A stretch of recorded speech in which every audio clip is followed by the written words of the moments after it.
Hello everyone and welcome to another episode of The World's Finest. So sorry to leave you hanging last week, but I think you might make up for it.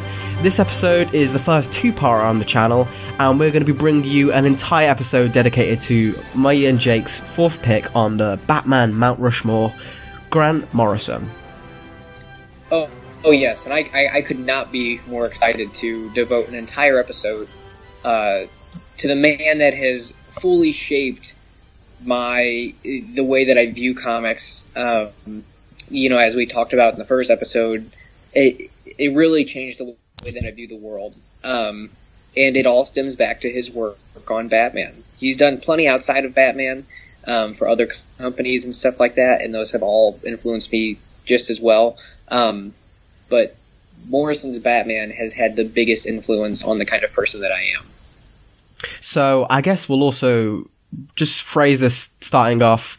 We're going to be going very in-depth for this. This episode, well, on World's Finest, we like to try and keep things as spoiler-light as possible, as much as we can, because part of why we do this is to get people who maybe haven't heard of certain stories to be more interested.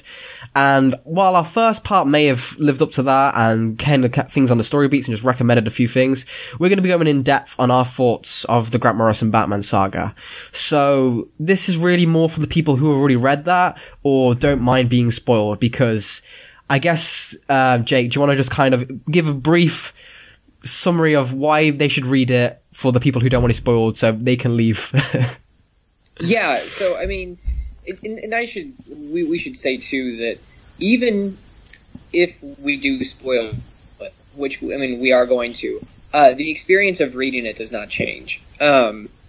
You will still get so much enjoyment from reading his entire run on the character. And we mean the entire run from start to finish, which we're going to go through today. Even if you know what's going to happen. Now, that being said, Grant Morrison's Batman is a Batman that is transformative, and it influences things that come after it, and it is also influenced by the things that came before it. And you might say, well, that should be every Batman. And to a certain extent it is, but Grant Morrison's Batman is a universe in itself. It creates so much depth for a character that was already pretty deep, and it really makes you love the entire history up to and what comes after the run of Morrison. And so just for those reasons alone, I really think everybody should give it a read. So stop listening now and go out and buy the entirety of his run, and then come back and carry on listening. One I will say though, it is annoying. His run is really his trades aren't collected the best. Like the order is quite strange. Like R.I.P. has got like issues from Final Crisis in there without Final Crisis. It's just really a lot of his run is weirdly ordered and put together in trade, but like it doesn't matter, you can still read it and enjoy it fine. It's just personal preference. So any way you can, singles, trade, whatever, just go out and read this man's brilliant work, because holy crap. Yeah.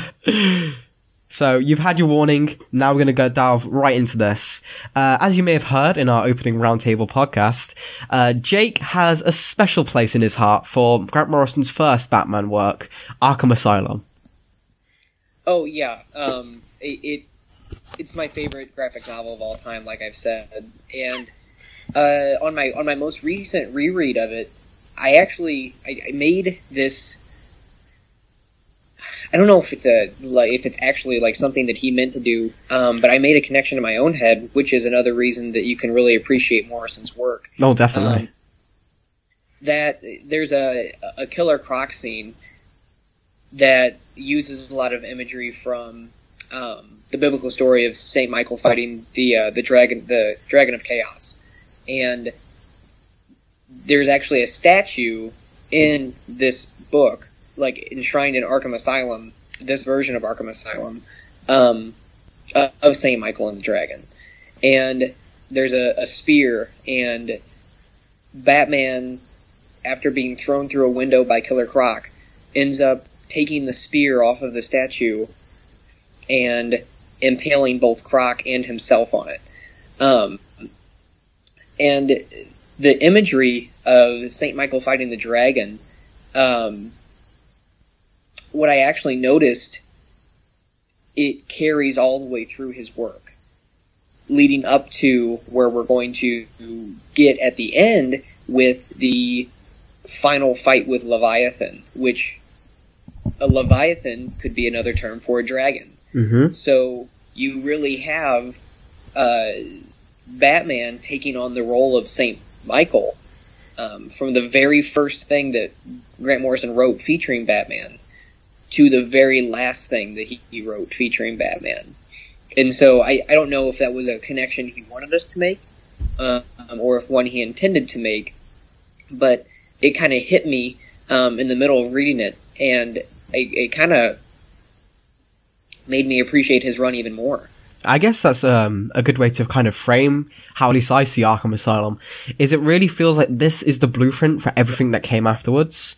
Like how you said with Killer Croc, and then like the final Batman versus the Leviathan. It's like, especially with his Joker here, like it really feels like this is his base idea, which then later gets evolved and expanded upon.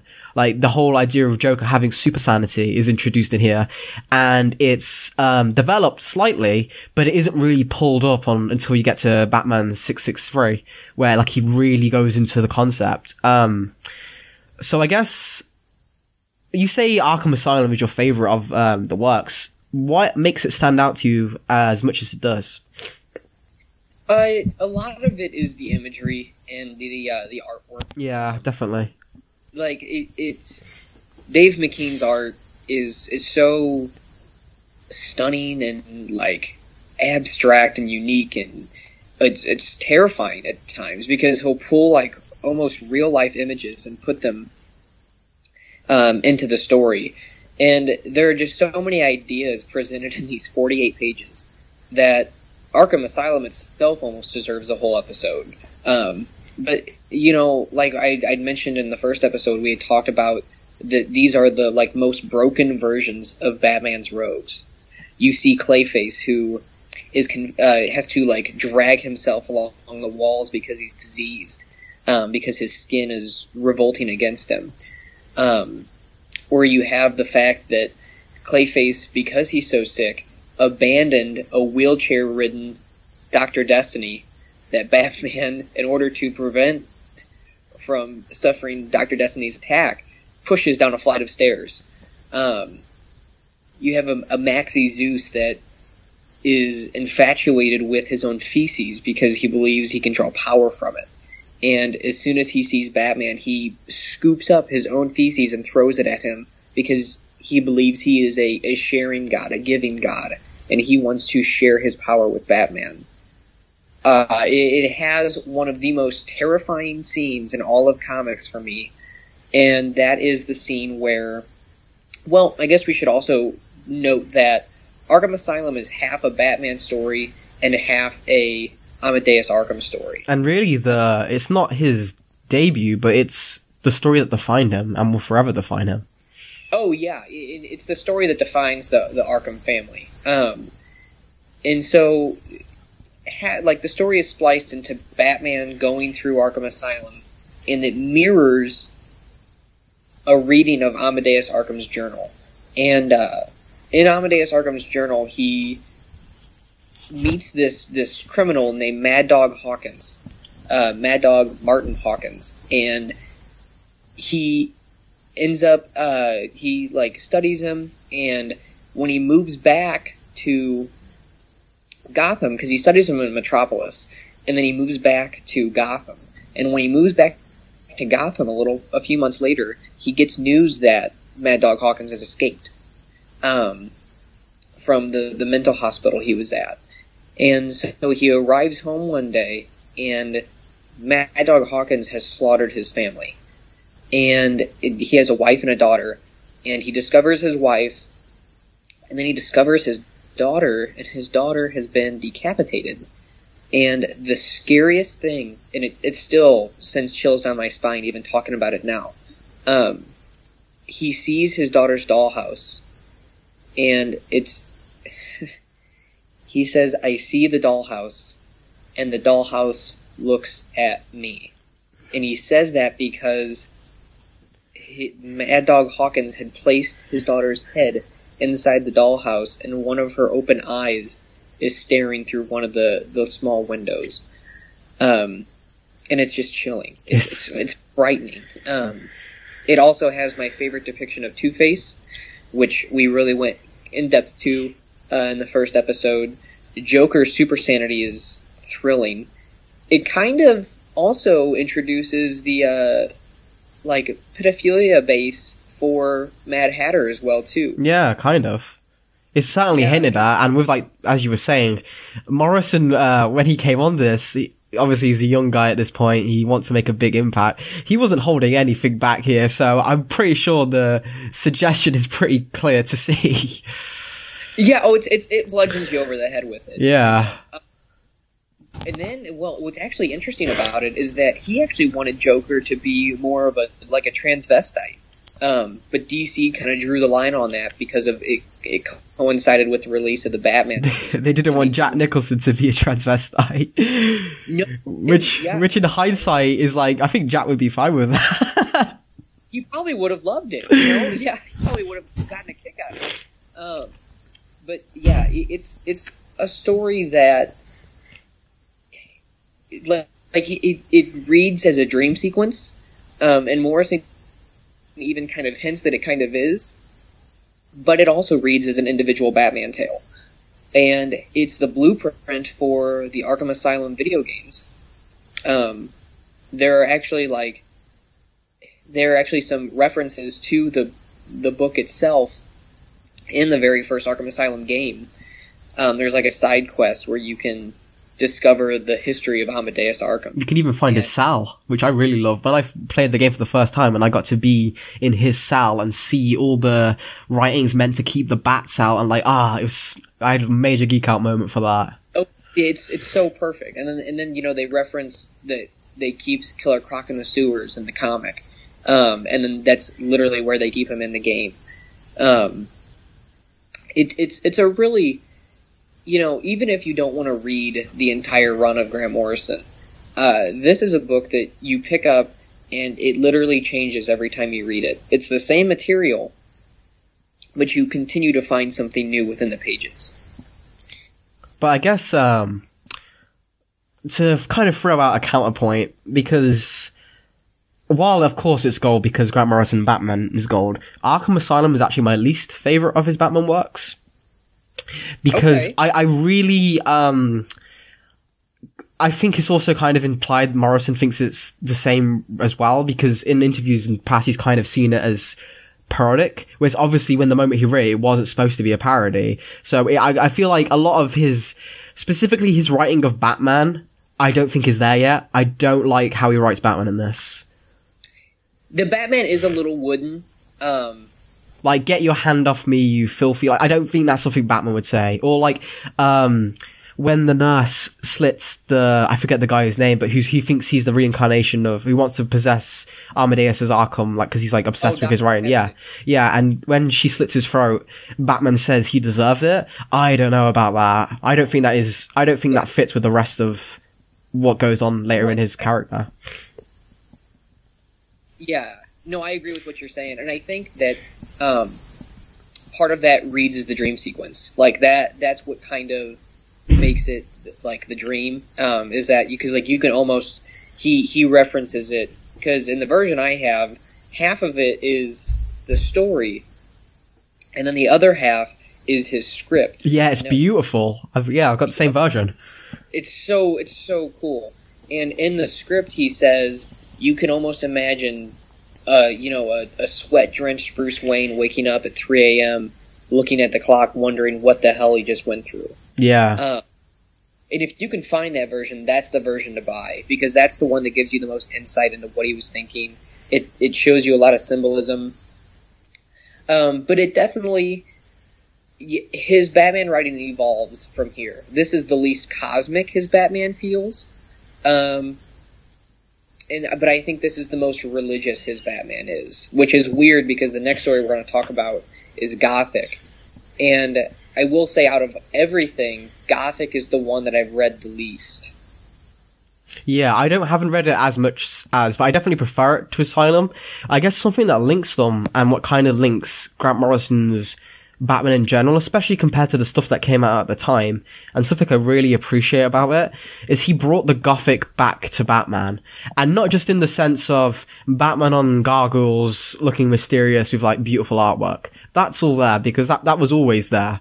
But he really emphasizes how Gothic means magic. Batman isn't solely, even in his earliest days, Batman was fighting vampires and like monks, and like Gothic specifically, the Mad Monk is implied with Mr. Whisper in Gothic. Like he's a direct reference to that character from like the Bill Finger Batman stories. Oh, right. Yeah, and it's like he really goes to a place where a lot of Batman writers don't like to go, where he'll use characters like the Mad Hatter. He'll bring up all the Lewis Carroll metaphors and like all the Victorian era stuff, because he understands that Batman isn't meant to be solely, you can have your versions where he is, but he isn't meant to solely be dark, realistic vigilante beating up criminals. He's bigger than that. The whole point of Batman is Bruce Wayne wasn't trying to create a vigilante, he was trying to create a myth. Oh yeah, and it really, this is the first like instance of Morrison kind of showing that his Batman is timeless. And he would really touch on that later with Batman literally traveling through time. But like what you said about him bringing up like different Victorian values and Victorian settings and stuff like that, it showed that Batman can work in any time frame, which really was expanded upon by other writers as well too. Like there was different Elseworlds where Gotham by Gaslight. There's a great Elseworld by Mike Mignola called The Doom That Came to Gotham, which is like a 1920s set Batman. Yeah, and it's got like the Cthulhu like eras around it. Like it's really like interesting how you can take him anywhere and do anything with him. Yeah, and I feel like nobody shows that better than Morrison. Morrison really kind of takes Batman and says, okay, does he work as a vigilante in Gotham? Yes. But he also works in space as a member of the Justice League. He also works in the past as a member of a Puritan tribe. He also works as a down on his luck detective in the 20s. He also works as, a scared child in whatever era that you put him in. And Morrison's Batman timeline is really Batman's true timeline, because he includes everything. He basically says, okay, the first issue that Bob Kane and Bill Finger produced, that's Batman's first case. And then everything after that, everything that happened, is real for Batman.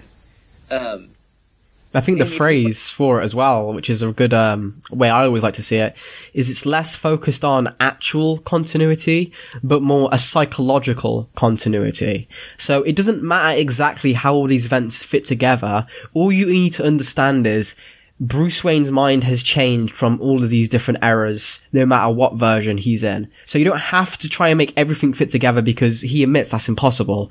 But you can clearly see the mind of a man being formed over the generations. So it's a psychological continuity. Oh yeah, and if you want to hear it in his own words, there are some excellent episodes of Kevin Smith's Batman on Batman, where he interviews Grant Morrison, and Morrison puts it perfectly. But in what we're really trying to show here, why Morrison deserves his own episode, maybe more so than everybody else we talked about. Not necessarily that they don't deserve their own episode, but why Morrison's getting his first, is that Morrison was really the first Batman writer to basically make you believe that everybody else matters too. I feel like a lot of people, whenever they get on Batman, this is, and rightfully so, this is their chance to write DC's premier character, or one of DC's premier characters. And so they're trying to make their Batman as cool as possible, as important as possible, And for some people, they really don't focus on the history of Batman. Morrison was the first one who kind of said, not kind of, like full on took Batman and said, okay, even all that crazy stuff that happened in the 60s, that's still a part of it. Even, you know, the suave detective stuff of the 70s and the 80s, that's still a part of it. And he was the first one to say, my Batman is who he is because of everybody else's Batman. And we're really not focusing on Gothic here. And part of it is, for me, it's because I feel like out of everything, maybe Gothic is my least favorite. I've never gone back to revisit it after my one reading. Oh, really? Oh, man. Yeah, and I need to, and I will, but I've only read it once, which is weird because I've read everything else at least twice. Well, like, I managed to... Like, Gothic's one of my favorites. There's a YouTube video by Steve Baxi. You can find it on here. I might link it maybe. Which you really should check out, like everyone here, is he does a great analysis of Gothic, and he really gets, because it's so underratedly, like Arkham Asylum obviously gets its own talk, and his own run is treated like that, but Gothic is kind of the black sheep of, that a lot of people don't know that it actually even exists, or have read it, like even as big of Batman fans as we are, we haven't read it as much as the other parts of his run. But I feel like part of Gothic which understands, I feel like this is where he wrote his Batman for the first time. Like, this and JLA really feel like this is where he defined who Batman is. Because there's this great scene in the opening where it's Bruce Wayne talking to his child self, dressed in his child's clothes, and he states that he feels uncomfortable in them. So when the scene changes, he's now in his Batman clothes, and he says he's now a master. But yet it changes once more as his fears start to go in this dream sequence, and now he's back to 8-year-old Bruce Wayne in the Batman costume. And it really does define this whole idea of running through Morrison's Batman run, is that Bruce Wayne didn't ever grow up. He just evolved himself into something that could protect everyone else from him. He never became Bruce Wayne through natural, like how we all grow up and events shape us and circumstance us. Bruce Wayne, from the moment his parents died, knew exactly what he wanted to be. And he's created that version. There's such a unique state, but also kind of shows a common criticism of Morrison, I'm sure you've heard this as well, is that he writes Batgirl. Yes. Whereas this clearly early on states that while Batman is physically strong and mentally strong and can do all these amazing things, at his core, he is still the creation of an 8-year-old boy. Oh, yeah, and Bruce Wayne is frozen in a moment in time. And he will always be frozen in a moment in time. Because no matter what he does, no matter what he says, he's never moved past the fact that his parents were taken from him. That's the reason he's Batman. You know, if he was ever able to move past his parents' death, he wouldn't be Batman anymore. And Morrison really kind of drives that home. That, you know, just because Batman can literally go toe-to-toe with gods, or is one of the only two people, it's Batman and Mr. Miracle, to overcome the lump in battle, as seen in Final Crisis, doesn't mean that he's not still broken inside.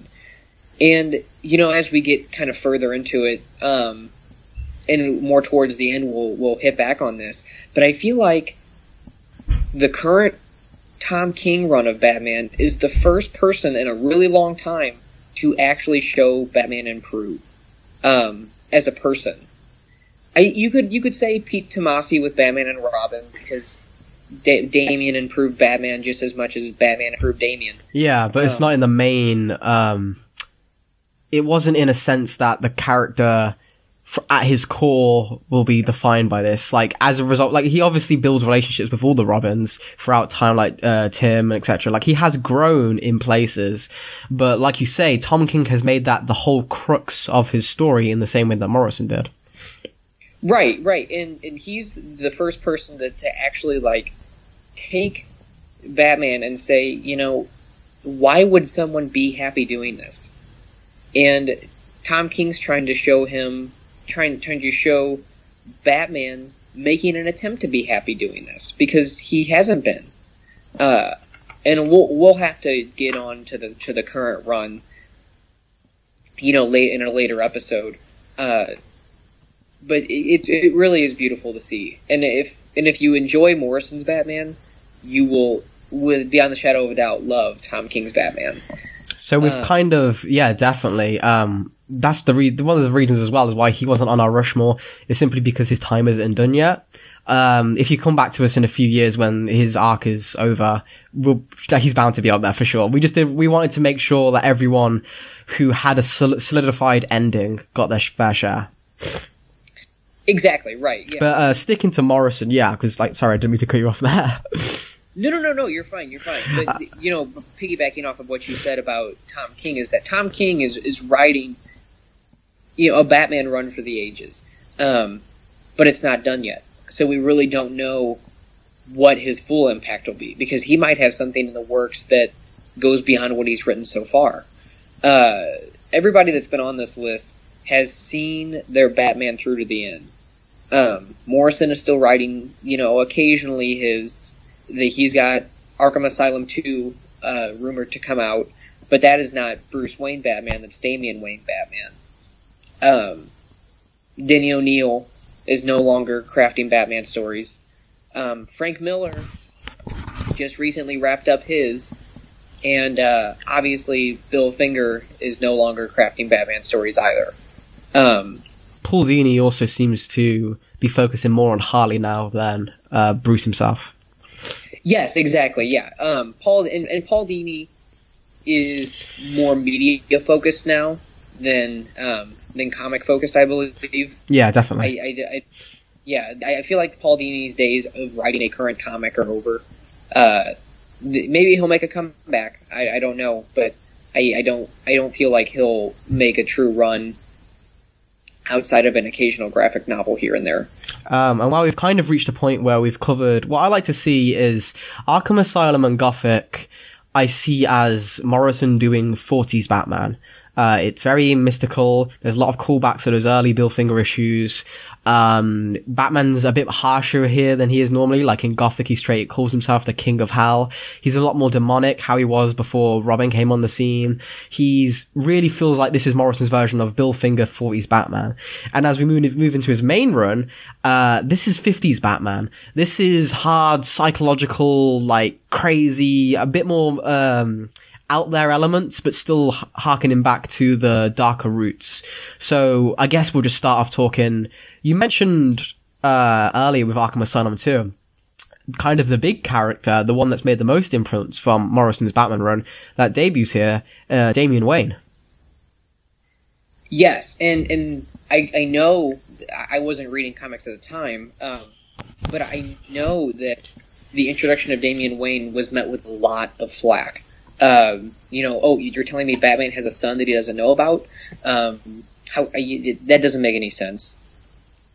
But as we mentioned in our first episode of this two-parter, the premise of Damian has been there since Denny O'Neil.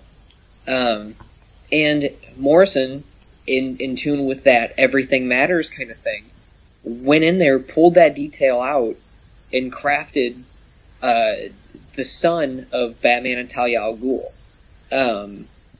who, in his mind, and the way that he writes him, has been groomed to be the perfect warrior, the son of, the Bat King of Gotham, and the son of the daughter of the demon.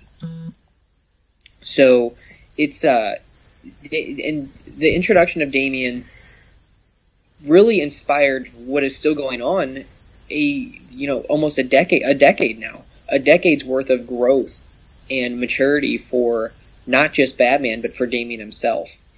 And if you're collecting the trades of Morrison's run, there's a really neat companion trade that goes along with it, but is not actually Grant Morrison's writing. It's called Batman the Black Casebook. Uh-huh.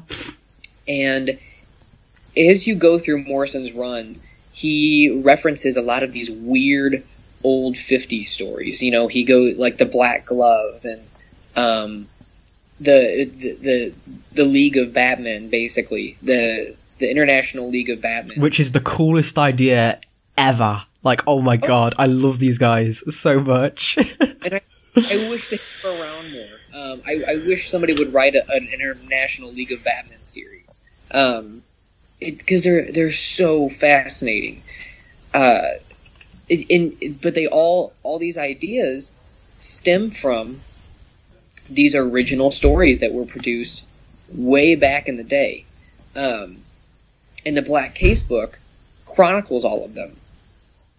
And, you know, a lot of it is the very early, 50s, 40s, 60s, quasi-racist writing. I mean, there's Chief Man of Bats, who, they call Redskin quite a bit throughout the issue, which it's the sad thing about old comics is that you have to kind of deal with the fact that they are written with the times. Just look at, poor 60s and 50s Lois Lane. That relationship is, the most toxic thing I've ever seen in comic books. Oh, yeah. Or 50s and 60s Wonder Woman, that her whole goal in life was to make Steve Trevor love her. Or the fact that Lois Lane had a series where she was the subtitle. The main title was Superman's Girlfriend, subtitle Lois Lane. It was, and nowadays we've obviously evolved way past that. And Morrison was taking those ideas and putting them into a modern context and making them more enjoyable for us. But and a lot of his Batman run intersects with his major event, and probably I think it's his best executed event, Final Crisis. Final Crisis, I guess, is a little Cliff Notes version of it. Basically revolves around the anti-life equation and Darkseid. Shit gets bad. It gets bad real quick. Think of the worst thing that could possibly happen and then multiply that by a quintillion. That's Final Crisis. Take your idea of the worst thing ever and then multiply it by the anti-life equation. And it's called the anti-life equation because it's anti-life. It is not good. It's not the, hey, let's have everybody over equation. It's things are going down. And it talks about the new gods, and it's a beautiful homage to Kirby and his legacy, and it includes a lot of these minor characters that really hadn't had the spotlight in a while, which is something that Morrison shines with doing. Look no further than DC 1 million for that. Which is my, canon endpoint for the DC universe. That's how I think... There's been multiple endings for how we've seen the world turning out, but DC 1 million is how I see everything ending up, just personally. Oh, and it's great. If you haven't read DC 1 million, definitely worth the time to check it out. It's only 4 issues. You don't have to read any of the tie-ins. You'll enjoy it, trust me. But his Batman run hits a major point with Final Crisis, because at the end of it, Batman breaks his one rule, and it is the only time I will ever be okay with Batman using a gun, because he steps forward and confronts Darkseid, and Darkseid, sneers at him and says, you think you can really beat me? You really think that you can be faster than the Omega Sanction, which is getting hit by Darkseid's Omega beams. And Batman, with a smirk, shoots Darkseid with a bullet made from Orion, Darkseid's son, and kills Darkseid. At the same time, the Omega Sanction hits Batman. And though it appears as though he's been killed, he's actually been rocketed back to the beginning point in time. And what follows is probably one of the highlights of the last 10 years of Batman. Of just comics, yeah. Really of comics, itself. But Dick Grayson and Damian Wayne taking over the roles of Batman and Robin, respectively. which I need to just... Okay. Folks, you know by now, I love me some Dick. I'll read Dick all day, I'll watch Dick, I'll listen to Dick. Mr. Grayson is gotta be one of my numero uno comics characters, or just fictional characters in general. However, before this point, he's been in a rut. Nightwing was kind of always saddled with In the Shadow of the Bat. He had the name recognition of being the first Robin, but he was in Gotham Light City fighting Gotham Light villains. He wasn't allowed to grow up and live to his potential because he was just Nightwing. He was effectively, despite some good stories, Diet Batman. There's no other way to go around it. He was just Batman with Spider-Man's personality. It wasn't really capitalizing on how well you can write this character. And then Grant Morrison, this lovable Scottish bastard, makes him Batman, gives him Damian as Robin, and completes a circle that has been going on since the inception of Batman and Robin as a character. Like, oh my god, you take Dick Grayson, who was saved by Batman, who is now in the role of Batman, saving Bruce Wayne's son, returning the favor after over 70 years. Like, if that isn't screaming the importance of Grant Morrison as a writer and why he absolutely gets Batman, I can't tell you anything else. Oh yeah, it's such a beautiful run of comics that you can read without having read anything else. Like, you don't need to read all of Grant Morrison's run to appreciate Batman and Robin. It helps, but you can love the hell out of Batman and Robin without reading any other Grant Morrison work. And it's this run that has these beautiful arcs by Frank Quitely, Fraser Irving, who is a very underrated Batman artist. Everyone on Morrison's run is like gorgeous art the whole way through, from Arkham to end. The art's superb. He never has a bad artist working with him for Batman. Every look is unique, and every look is fantastic. Batman and Robin introduces the best version of Jason Todd. And it introduces a character that we should see more of, but we don't, and Scarlet. The Flamingo? Like, oh my god, that's the most terrifying Batman villain ever. Flamingo, Professor Pig. Oh my god.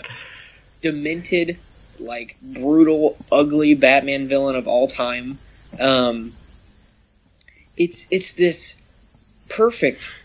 And then Dr. Hurt. Like, it's a continuation of the Batman story of this villain that has been there all throughout Bruce Wayne's life, or that has basically molded himself after Bruce Wayne's life, with the perfect intent of, basically destroying Bruce Wayne at his core. And Batman and Robin just hones in on that so much.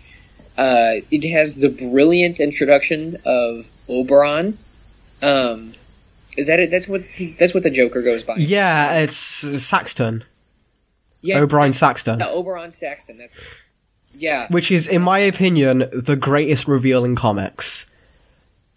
Oh, because it hits you out of nowhere. I had no idea when I first read that. I'm like, that's the one thing I'm so glad I was never spoiled on. Like, holy crap. We're sorry, we're spoiling it. Spoiler wall was a long time ago. Yeah, sadly. If you're staying this long, you either missed the spoiler wall or you're just, a glutton for punishment. But it's so beautiful. And I can't really say enough about this book, because it's the highlight. Like, Arkham Asylum is without a doubt at the pinnacle. It is my favorite part of his run. It always will be. But coming in second and punching the door is Batman and Robin. Because if you take what I said earlier is Arkham Asylum and Gothic is the 40s. His Batman run up to RIP and Final Crisis is the 50s. This is 60s in your face, taking every single great thing about the pop style of Batman and Robin, but throwing it into modern comics and making it work so beautifully and so perfectly, while still keeping to the core themes of his run, which is about family and how family can break you, how family can change you. You've got the horrible parents with Talia and Dr. Hart who will destroy you in ways only they know how because they're parents. Everyone can understand this.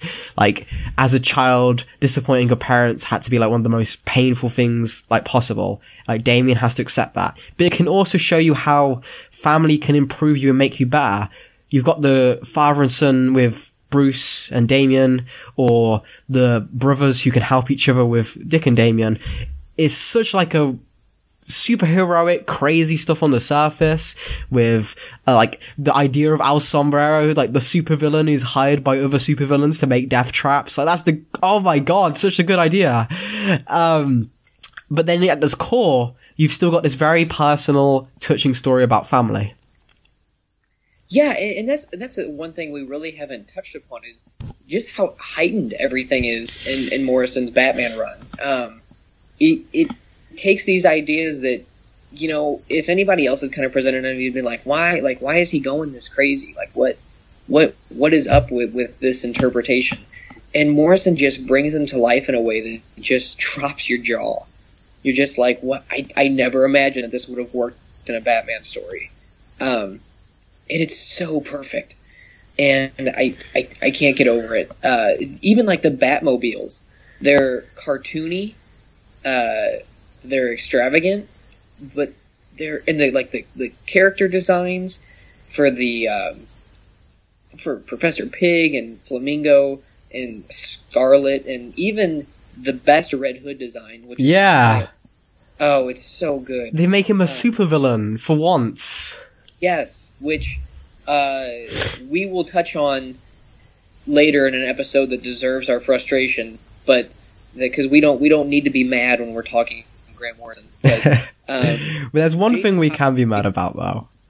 Yes. Well, what's the one thing we can be mad about? The kind of, with Jason being a specific example, is how good all of this is.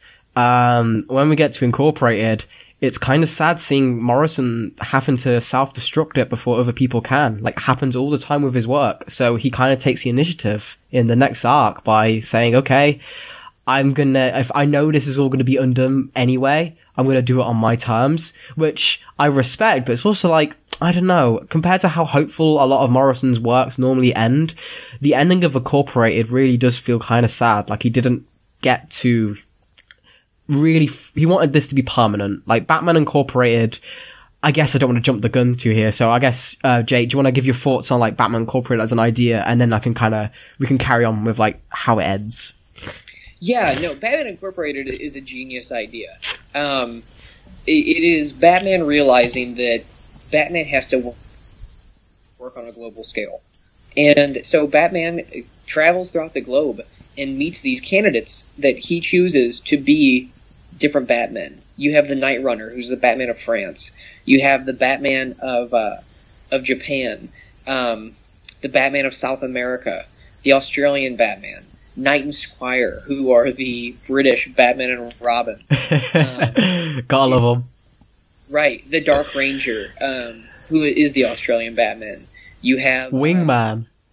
Yeah.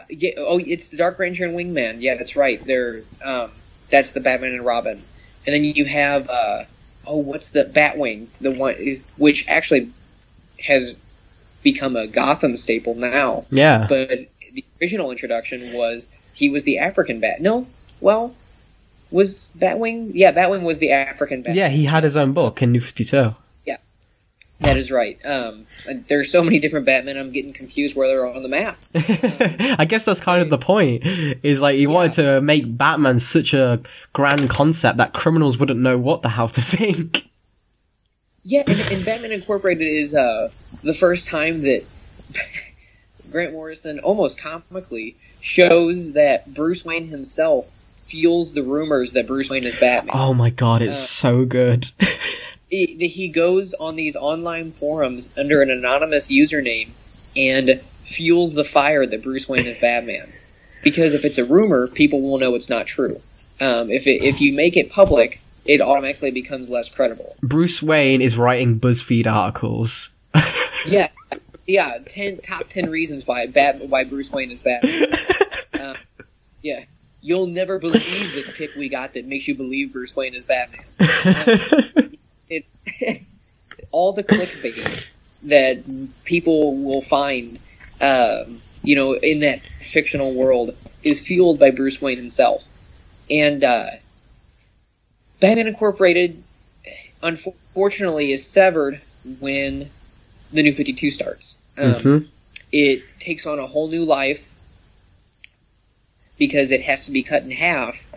And it's 12 issues, 12 to 13 issues. The 12 to 13 issues that basically conclude that feel like this grand explosion of everything that Morrison was building. He kind of, like you said, has crafted this beautiful monument to Batman, incorporating all the different portions of his history, and then he realized that his time was coming to an end, and so almost like a phoenix, Morrison realized that he was going to go out in a blaze of glory, but from the ashes, new Batman writers and creators would rise. Okay, they would be. The way you've put that, that's made me feel a little bit better about it. That's well worded, man. Yeah, I appreciate that. But he kind of realized that, every Batman run has to die at one point. There's no Batman run that continues forever, no matter how much we want them to. And so it is your job as a Batman writer to leave in your wake a clear road for somebody else to come along and pick up the pieces and craft their own piece of Batman history. And what Morrison did was he left such a strong, inspiration on these guys that followed him that they couldn't help but pick up the reins. And this is where, this is like I had mentioned at the beginning, this is where we see Leviathan come in. And Leviathan is this better than the League of Assassins corporation that is just super efficient at what they do. And you're introduced to a villain that's the Heretic, and you don't know who the Heretic is, but he's got this insanely cool metal Batman suit. Yeah. And he's got a sword. And you come to realize that the Heretic is actually a failed clone twin of Damian Wayne. Because Talia al Ghul, heartbroken and vengeful in her beliefs, has tried to recreate her perfect son and keeps failing. And I guess I'll let you take over with what you were saying earlier about the ending and basically how he deconstructs everything that he built. Well, it's like if we brought up the Heretic, and here's something I wanted to say, because we've kind of gone through, sticking to the metaphor of each Batman saga being eras. Incorporated is 70s going into 80s. Like the first part of Incorporated is the 70s globetrotting Batman. He brings that back. And then once we get to 80s, I feel like the Heretic is like the most beautiful metaphor for the worst parts of Batman that came out post Miller, where he is just a creature of just pure force with no mind of his own, serving his parents. Oh yeah, and what Morrison really does is he kind of shows you the best versions of Batman and the worst versions of Batman, and why they all fit together. Why this character can be at his lowest lows and at his highest highs, and it still works.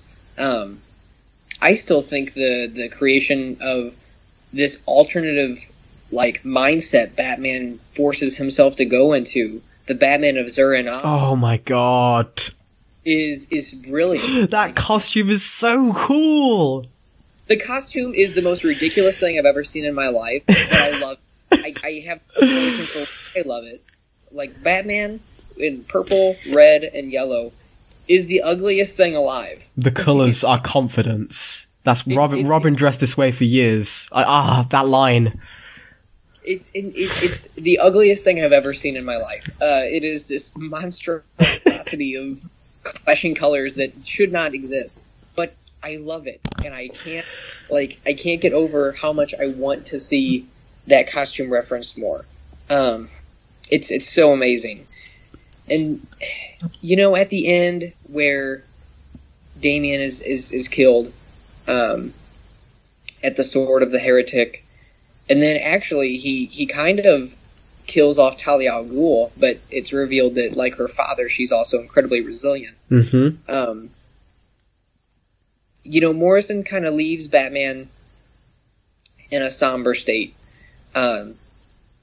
with the last image of Morrison's core Batman writing being the graves of Talia and Damian empty. And Morrison said it himself, is that you have to present Batman like that because there always has to be room for the next adventure. You always have to make Batman ready to fight on the next day. It's a never-ending crusade, and Batman will always, bite the bullet and make sure that he is, no matter what he's going through personally, he'll always be there for everybody else. It's a sad ending, but at the same time, it's very inspiring, because he puts Batman in a spot to where he'll never stop fighting, no matter what he's been through. His Batman had to literally crawl and fight his way back through time, which a lot of that inspires the current metal run that Scott Snyder is doing, and that's another example of Grant Morrison's inspiration influencing modern comics.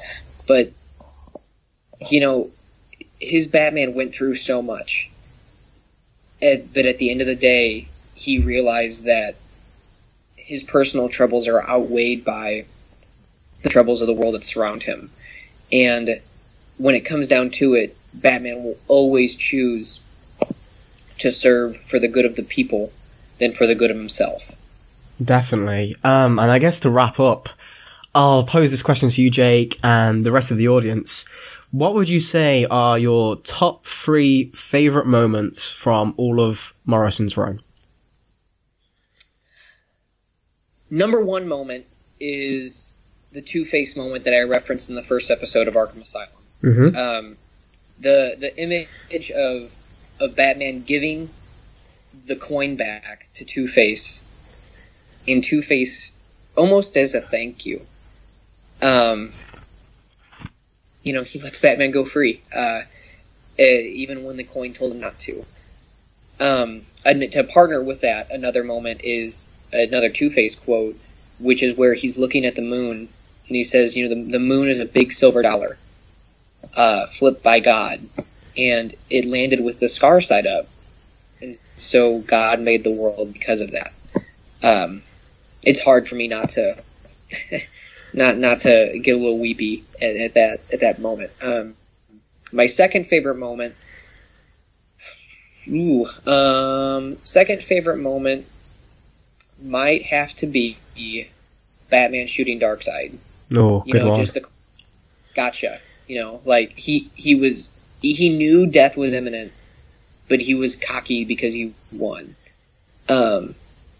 Even though the Omega Sanction was about to claim him, Batman still got the shot off, and it's such a striking image for me. My last favorite moment from Morrison's run is probably Batman and Robin Will Never Die. I think that's probably is the pinnacle. Yeah, because it's true. And that's the lasting theme from Morrison's run, is that Batman and Robin will never die. No matter what we do to them, no matter what we put them through, no matter what era you show them in, there is always a need for a Batman and Robin. And there always will be a Batman and Robin. How about you? Well, I guess I'm going to try and, without going through the points you just listed again, because, again, there's a lot to choose from, so I want to kind of cover all bases. I think for number one, I'm going to go for a more of a light-hearted moment, but it's one that I think perfectly captures Morrison and why he's so damn perfect at writing Batman, and that's going to be the return of Matches Malone. Yes. Yeah. Right. I'm like True Love and Nuclear War. You can't prepare for matches. Click. Yeah. That is a perfect Batman character. I just love how that's how Batman thinks criminals talk. Yeah. It's Batman doing his best criminal impression, and it's horrible. It's so cheesy. We all see through it, but nobody else sees it. Because it's the best. And I guess my second one would probably be... I'm going to focus on the villains for this one, so I'm going to make this a two-parter. One, which I think is one of the greatest lines ever said by a Batman villain, and that is when Dr. Hurt says, "Here's to crime." That is... Oh, yes. That is just... Dr. Hurt is such a quotable villain. It's scary. Because I want to like him, but at the same time, I'm like, you're such a bad person. It's like Morrison just knows how to write the most inspiring people, how he writes All-Star Superman or how he writes Batman. He can write the nicest, cheeriest, good examples of humanity, and then he can write the darkest, his dark side, Dr. Hurt. The point I was going to join with this is when the Joker lists the things in Batman 663, which is probably one of my favorite. It's my favorite Joker story, for sure. And I absolutely adore the Joker as a character. So that might be overstaying something. People might disagree with that. But when Joker lists what makes him laugh, and he goes through this, it really, you have to read it to yourself to kind of just get the sheer madness and darkness and humor. It's just a perfect encapsulation of why that character is the worst Gotham has to offer, and why he's such a perfect match that even when Batman is elevated by Morrison to be on the Justice League and can fight Darkseid, he still is on par with the Joker. The Joker is always on that level. Oh yeah, and really, we're wrapping up here, but that's the lasting legacy that Morrison leaves. And you can really see, Scott Snyder draws influence from that, because his Joker is all about getting his Batman back. The Batman that he's been fighting is not his Batman. And then you got guys like Tom King, and Tom King, his Joker didn't know how to laugh, from what we've seen so far. Yeah, it's very much a proto-Morrison Joker. You can imagine that being the Joker before Arkham Asylum. Yes, this is the Joker, and then once the Joker has spent his time in Morrison's asylum, he kind of breaks into this, super sanity, once he learns how to laugh. And that's the legacy of Morrison is a legacy that will never die. And Batman and Robin will never die. And I feel like even though Grant Morrison wrote other stories outside of Batman, his Batman will always endure. Now, his Batman run is actually not my favorite collective thing of Morrison. My favorite collective Morrison run is actually Doom Patrol. Oh. Doom Patrol makes me cry and weep and laugh and blows my mind. We'll certainly have to do a Brave and the Bold on that sometime. Yes, yeah, I would love. It's magnificent. But kind of as a final thought for Grant Morrison, I have really two words, I guess, that I would have to say as far as looking at all of Morrison and all of what he did for Batman. And those two words are just a simple thank you. Because without him, the legacy of Batman wouldn't be as strong as it is today. So many important pieces of that 80-year history wouldn't be where they are if not for Grant Morrison. And it is hard for me to imagine a Batman that I am interested in that doesn't include the pieces that Grant Morrison put there. And so, every time, I look up in the sky and I imagine seeing that bat signal piercing the clouds and striking. Every time I see the Batman symbol, for me, it always has a little GM engraved in it, because there's always that little piece of Grant Morrison there. And I feel like his pillar in the founding fathers of Batman is the strongest. It's the most well defined. There will never be another pillar like it. And like I said, there's only two words that I really have to encapsulate how I feel for Morrison, and those two words are thank you. Wow, guys, I hope you've enjoyed hearing that beautiful summary as much as I have. I can't think of a better way to say this has been a beautiful journey going on with you, Jake. We've really managed to hone in on how we feel about the character and all the wonderful and talented writers who have been on Batman, just for all this long history of the character. So again, I'm going to thank the audience for listening. I hope you've enjoyed this. We'll have to do something similar along the road, maybe artists or favorite Batman stories or anything, just to have more talking Batman with you, Jake. Like, seriously, thank you so much to you. If you got anything you want to wrap up with before let's leave it at that. Well, thank you for having me, and I really do appreciate that. And definitely we will revisit our favorite portions of Batman, and I want to hear what everybody else has to say. Let me know if you think I'm the biggest idiot that's ever walked the earth, or if you think that you want to join my Grant Morrison cult. The number will be in the description. We have a Facebook group. We open cookies every other Saturday. We do, and we're not as bad as the Flat Earth Society, so we're pretty good in that as far as that goes.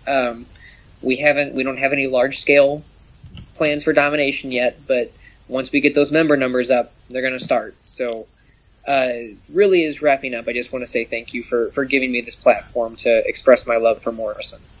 Anytime. So, without further ado, we have been the world's finest. I am Alfie. I'm Jake. And thank you as always for listening.